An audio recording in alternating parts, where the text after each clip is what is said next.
À Hong Kong, il y en a eu. Moi j'ai de la famille là-bas, du coup je sais qu'ils étaient un peu presque confinés en fait avant le confinement Covid. Il y avait à la fois des violences côté plus étudiants et aussi policières et moi les informations que j'avais de ma famille c'est qu'il y avait un espèce de double opinion, des gens qui soutiennent à la fois les policiers et les étudiants et le mouvement plus étudiant. Du coup en fait j'avais des informations un peu contradictoire en fonction des opinions en fait. Ouais, bah, Hong Kong, ah oui, j'avoue. Effectivement, bah, oui. Oui, bien sûr. En dehors du coronavirus, forcément, la mort de George Floyd, mais aussi la révolte à Hong Kong, c'est ça J'en parlais récemment avec quelqu'un par rapport à la guerre avec la Chine, par rapport à la loi de sécurité sur Hong Kong. Et en fait, il y a toute une question par rapport à la Chine, démocratie contre communisme, quelque chose comme ça. Voilà, ça c'est ce que j'ai entendu dernièrement. Hein. Vraiment, c'est pas parce que vous êtes asiatique que je vous dis ça. Hein. J'ai une amie à moi qui est chinoise. Elle m'avait montré des vidéos en fait des Chinois comment ils arrêtaient les personnes. En fait, ils font pas de distinction, les vieux, les bébés. Enfin, les jeunes, ils les arrêtent tous et ils les frappent, ils les tabassent et tout. On m'avait montré ça et ouais, c'était assez super violent et on m'avait montré ça par rapport à ce qui se passait justement aux États-Unis.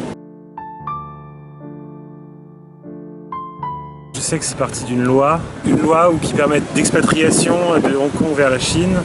Évidemment, la Chine a l'air d'être un pays plus autoritaire que Hong Kong et Hong Kong tient un régime plus démocratique. Il y a une conscience de la violence policière et on se rend compte qu'il y a aussi des limites qu'il faut établir et peut-être juridiques aussi auprès des policiers plutôt que seulement auprès de la population. C'est pas parce qu'on a le pouvoir qu'on doit en faire ce qu'on veut en fait.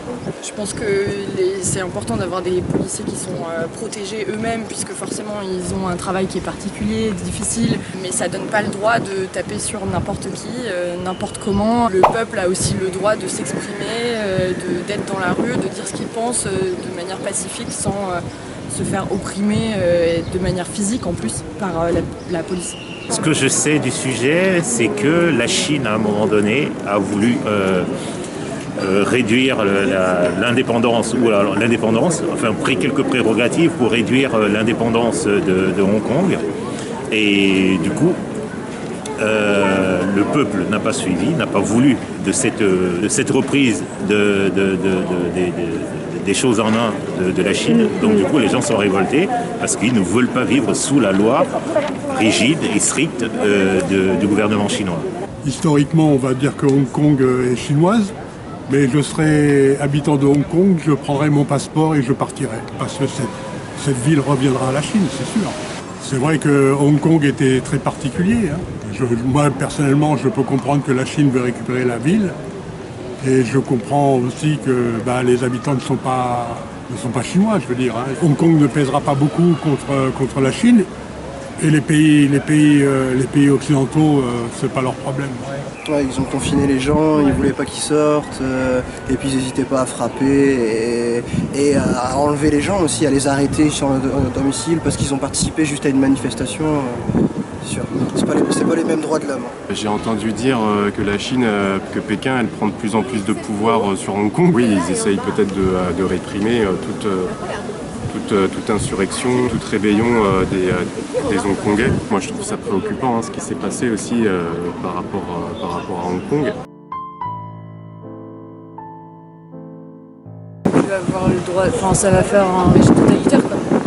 C'est plus les mêmes libertés de se déplacer, de jouir de n'importe quelles activités. Mais nous ça nous a choqués au final. Parce qu'en France on voit des choses qui sont pas similaires mais presque. En fait, mais c'est juste que là, c'est juste extrême en fait là-bas. Ouais, c'est dans l'extrême en fait. Ouais, mais tu sais, en France, là, encore cette semaine, ils ont arrêté des gens parce qu'ils faisaient partie de la manifestation. T'as des gens qui sont frappés parce qu'ils filment pendant la manifestation, même en France. Effectivement, oui, mais c'est pas dans les mêmes proportions. Non, genre, tu prends pas des coups de matraque, tu vas pas en prison, des trucs comme ça. Non. Ils prennent vraiment pour des cons en fait. Bah ouais. Ils prennent vraiment la population pour des imbéciles en fait. C'est dingue. C'est dommage pour les jeunes de Hong Kong qui ne veulent pas devenir chinois. Mais bon, il y a des guerres partout dans le monde, ça en fait un de plus. Mais c'est vrai que Hong Kong deviendra chinois complètement, ça c'est évident. Ce qu'il faut, c'est être bien dans un pays et puis voilà. Et si on n'est pas bien dans un pays, on part. Sincèrement, elle vise à faire peur, à faire cesser les manifestations.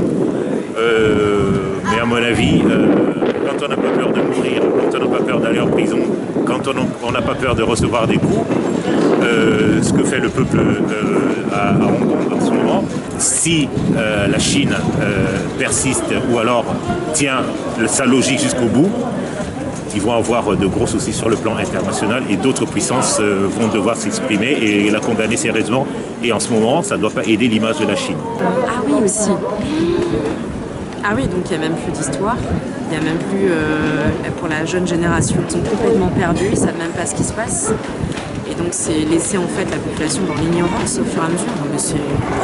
Mais qu'est-ce qui se passe à Hong Kong là? C'est quoi? C'est vraiment une dictature parce que ne plus informer les gens, c'est empêcher les gens de pouvoir se défendre. La loi de sécurité nationale là qu'ils ont fait là, ça va pas arranger les choses, hein, je pense pas. Non, ça va être encore pire et je pense qu'il va y avoir encore plus de répression peut-être. Hein. Et encore plus de policiers chinois qui vont venir d'on ne sait pas où. J'avais entendu dire que les policiers qui venaient sur Hong Kong, justement, on les reconnaissait par leur accent, enfin, et qui viennent pas du tout de Hong Kong. Je pense que c'est important qu'on se sente bien dans notre pays, enfin, qu'on ait des droits et que ça soit respecté, qu'on se fasse pas réprimer si on décide d'aller dans la rue pour exprimer notre mécontentement. Parce que ça semble, du côté français, on a l'impression que c'est plus, on soutient plus les étudiants qu'on soutiendrait la police au vu de la politique un peu particulière en Chine. En France, oui, parce qu'en France, on a une culture très démonstrative et on va dans la rue, on manifeste et c'est dans la culture, c'est dans notre façon de penser et de faire. Je pense qu'on a tous besoin de pouvoir s'exprimer librement, de pouvoir faire ce qu'on veut dans les limites de notre liberté et du respect des autres. Et je pense que c'est important rien que de prendre conscience qu'on a un pouvoir qui est parfois trop dur. Donc en Chine par exemple, les nouveautés viennent des jeunes, les idées, les nouvelles viennent des jeunes qui prennent eux conscience qu'il ne faut pas se faire avoir, il ne faut pas écouter les nouvelles tout le temps, il faut juste voir ce qui se passe. Et parfois manifester, c'est une manière de mettre la lumière sur des choses qui sont un peu cachées, surtout en Chine. Si on nous interdit justement cette liberté, je fais un parallèle aussi avec ce qui s'est passé avec le coronavirus, où on était confinés. Effectivement, on a senti ça dans un premier début. On était un petit peu dans un monde de dictateurs en quelque sorte, parce qu'on ne pouvait plus justement avoir la liberté de sortir, d'aller voir nos familles. Mais on a écouté parce que bon, c'est une maladie, c'est un virus qui circule et on écoute les médecins. Je pense un petit peu à ce que vous avez vu là-bas. Et avec tout cet emprisonnement, en quelque sorte, c'est un peu la même chose. Et le fait que soit interdit de dire quelque chose, d'aller contre ou de manifester, c'est carrément, ne plus exister, quoi. On ne peut plus s'exprimer, donc on doit se taire et s'effacer. Non, c'est horrible. Ici, pour qu'on en arrive à ça, je crois que là, on a eu les gilets jaunes il y a de ça quelques temps. La France manifeste, des choses comme ça.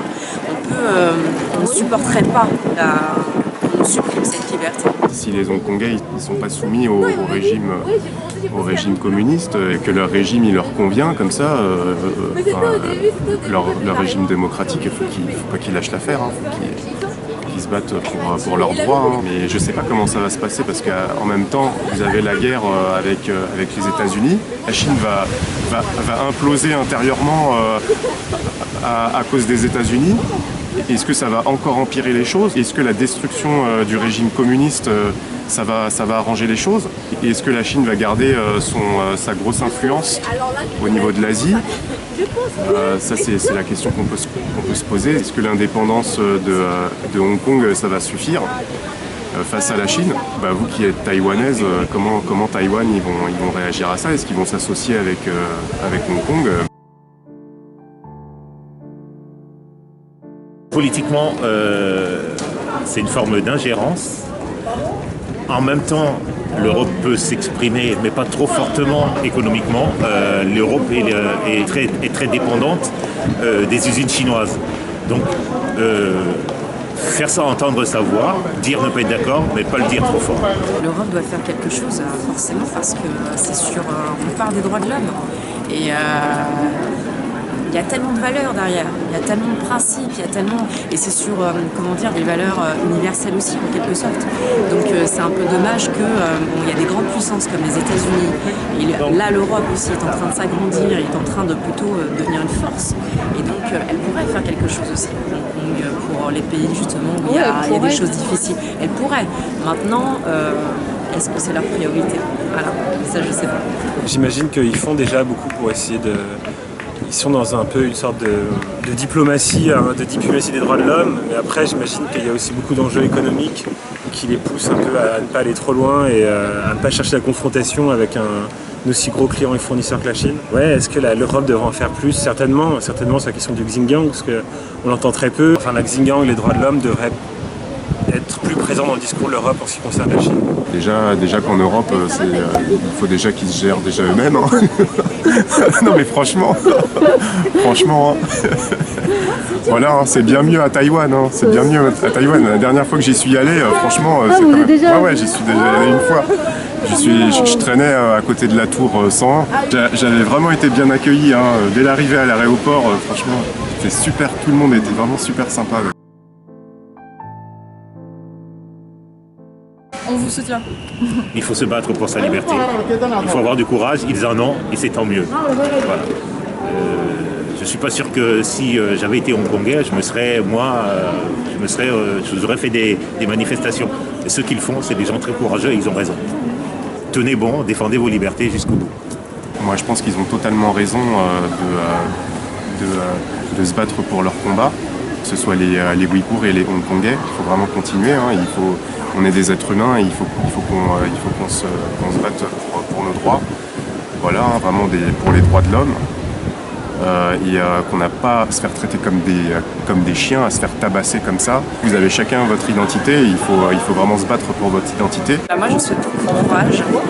Le courage, c'est quelque chose qu'on n'a pas forcément. Mais quand il se passe des choses comme ça qui vont à l'encontre de la liberté, je pense qu'on trouve toujours ça en soi. Et donc, il ne faut pas perdre ce courage, il faut toujours trouver en fait quelque chose qui puisse aider tout le peuple. C'est pas évident, mais voilà. Si nous on peut être avec vous, pourquoi pas, mais on est des petites gens. Bah ouais. Perdez pas courage, en tout cas.